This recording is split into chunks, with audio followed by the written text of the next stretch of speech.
Welcome to West 57. I'm John Ferrugia. A pregnant woman smokes crack cocaine.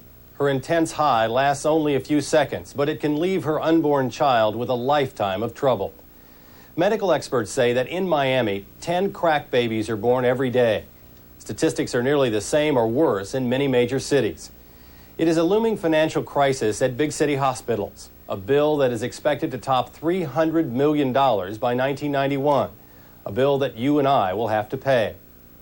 Everyone agrees that it's a national shame, but what's the solution? Well, here's what they're doing in Florida.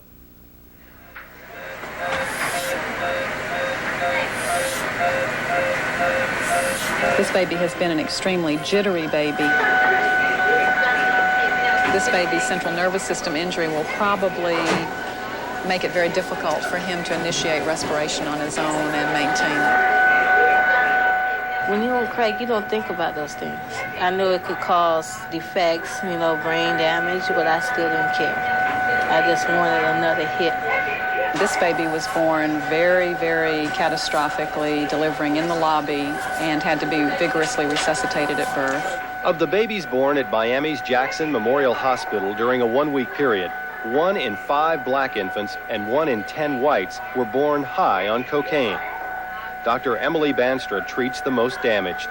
For a baby that has a hemorrhage like this, the disability rate is very high. Over 80% of these babies will have major motor and mental difficulties. I was really trying to get rid of the child. Think smoke more I smoke of that, the baby probably just died, but it didn't.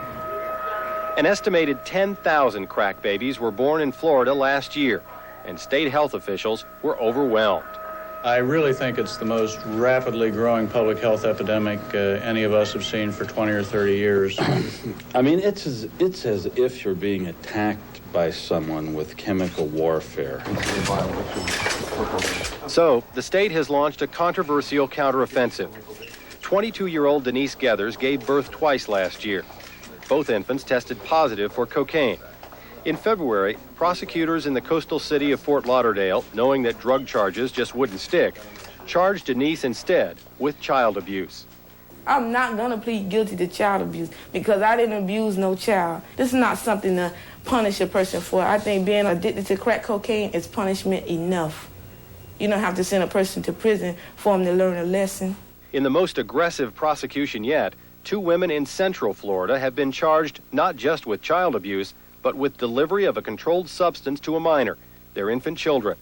If convicted, the women face 30 years in jail and drug testing by the state for the rest of their childbearing years. See, to me, while drugs are involved, this isn't a drug case. To me, it's a child abuse case. So Seminole County prosecutor Jeff Dean is the first in the nation to use an old drug statute to address a new problem. If you're looking at it as a drug problem, then you're going to focus right on the mother until this baby's born. Then you've got another little cocaine addict to deal with.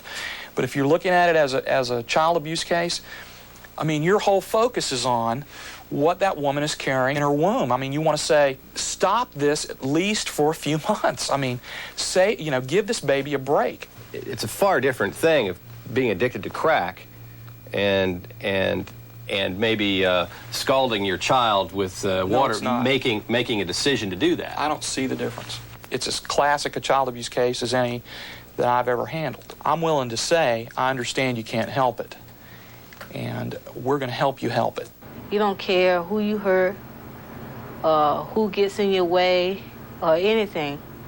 That's just how it controls you. Barbara smoked cocaine during the first 5 months of her pregnancy. She's now in Miami at one of the country's only drug treatment programs for pregnant addicts. What do you think should be done with a mother who is pregnant, who's smoking crack? The baby should be taken away from them if the baby lives, and they should be put into a drug program if they want help. Other than that, they should go to jail. Wanda is another recovering addict at the Family Health Center. She has 3 children, and there's one on the way. Miami has thousands of crack addicts, but this program has funds to treat only 15 women, and to try to cure an addiction considered nearly unbeatable.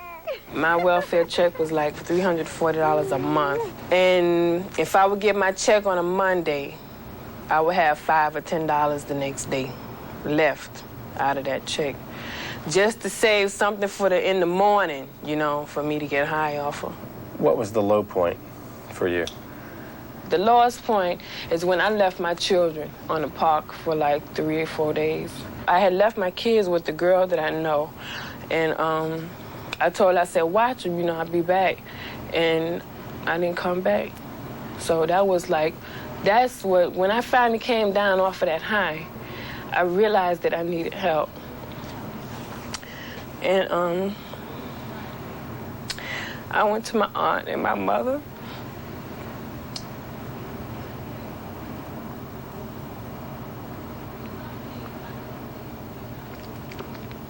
And I told them that I needed help. The victim is the abuser, the person that's actually using the drug. The second victim is the child. Tony Champlain runs Wanda and Barbara's rehab program. She believes that fear of jail will simply drive drug abusers away from hospitals and away from help. Are we going to create, again, a subsystem where women are delivering at home and she's still drug involved and the baby's drug involved? I think there may be some consequences to that, to such a harsh, non-balanced approach. In fact, South Florida has already seen a rash of home births and abandoned babies. This one was left in a trash can. If I'm a crack user, and I know that Jeffrey Dean is going to prosecute me if I go to the hospital and have my baby, why would I go to the hospital and have a baby? You know, the woman we're looking at is neglected right up until, I mean, the last minute, literally the last minute, is consumed with her drug habit, comes to the hospital to deliver her baby and give it up and leave. Look, that woman wouldn't know whether she was going to be prosecuted or not. I doubt she cares. Other prosecutors around the country have been content with removing the child from the situation and putting the child in foster care. Why aren't you content to do that? Oh, what does that solve, really? If the mother goes out and decides that she still wants to use cocaine, and for some reason she's pregnant again, we've just started this whole process over again. And letting the mother go unscathed just absolutely sends out the wrong message. The ventricle is filled with blood, and there's involvement of the brain tissue. We know that fetal alcohol syndrome can do enormous damage to a growing fetus, and we don't put women who use alcohol heavily in jail. Dr. Banstra says that crack babies now account for about 25% of her patients and an increasing share of the bills.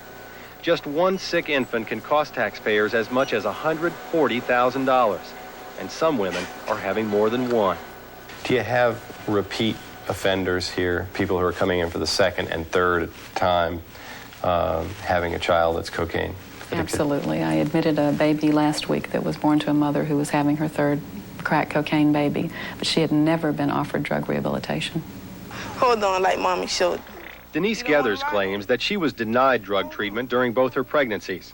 Her son, in good health, lives with her. A daughter, who was sick from the effects of cocaine, was placed in foster care, and Denise was charged with child abuse. The fact is, most drug treatment clinics simply won't accept pregnant addicts for fear of lawsuits. So it was like sending me out to fight on my own. So I did wrong, but I did the best that I could. I'm not on it now.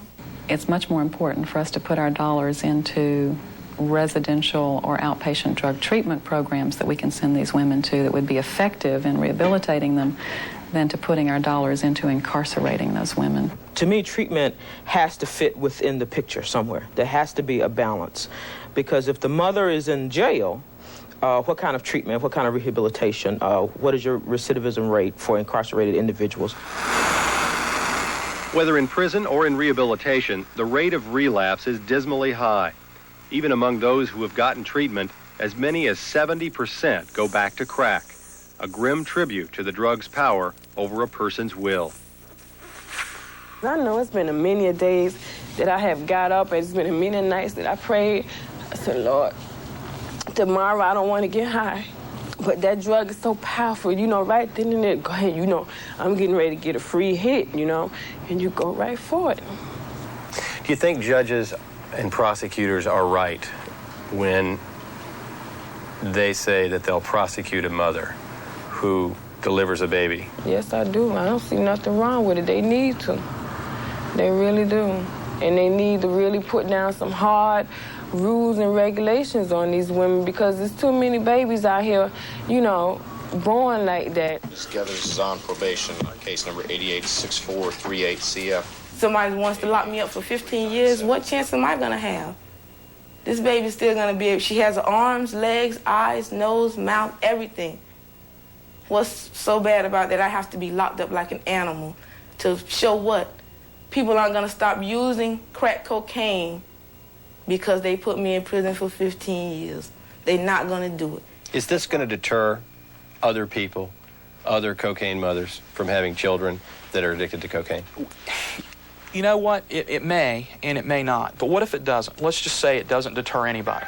What it will do is it will at least get this system working on another level to deal with a problem that we're going to obviously have for a long time. Cocaine was admitted to at least during the first trimester. Not dealing with it isn't working.